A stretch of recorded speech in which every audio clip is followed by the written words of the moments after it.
وَكَذَلِكَ جَعَلْنَا لِكُلِّ نَبِيٍّ عَدُوًّا مِّنَ الْمُجْرِمِينَ، یہ مضمون پہلے بھی آ چکا ہے، سورہ انعام میں بھی آ چکا ہے۔ ہم تو خود ہر نبی کے دشمن کھڑے کر دیتے ہیں تاکہ بھٹی ذرا گرم ہو، تصادم ہو، کشاکش ہو، تبھی تو اہل ایمان کے ایمان کی تو جانچیں گے نا، کون کتنے پانی میں ہے، کیا پتہ چلے گا۔ اگر سب آرام سے سمجھیے کہ ٹھنڈی سڑک پر چل کر جنت پہنچ جانا ہو تو سب چلے جائیں گے، کون نہیں جائے گا۔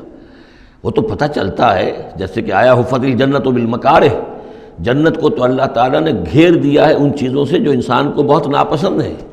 تکلیفیں آتی ہیں، مصیبتیں آتی ہیں، وَلَنَبْلُوَنَّكُمْ بِشَيْءٍ مِّنَ الْخَوْفِ وَالْجُوعِ وَنَقْصٍ مِّنَ الْأَمْوَالِ وَالْأَنفُسِ وَالثَّمَرَاتِ، تو جنت والے تو سے ممیز ہوتے ہیں کہ واقعتاً یہ جنت کی قیمت ادا کرنے کو تیار ہیں۔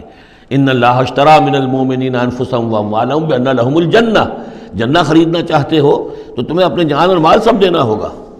کذالک جعلنا لکل نبی عدوا من المجرمین، اسی طرح ہم نے ہر نبی کے لیے مجرموں میں سے دشمن کھڑے کر دیے۔ وکفیٰ بربک ہادیا ونصیرا، اور کافی ہے تیرا رب ہدایت دینے کے لیے، جو بھی ہدایت کا طالب ہوگا اللہ ہدایت دے گا اور اس کی مدد بھی کرے گا۔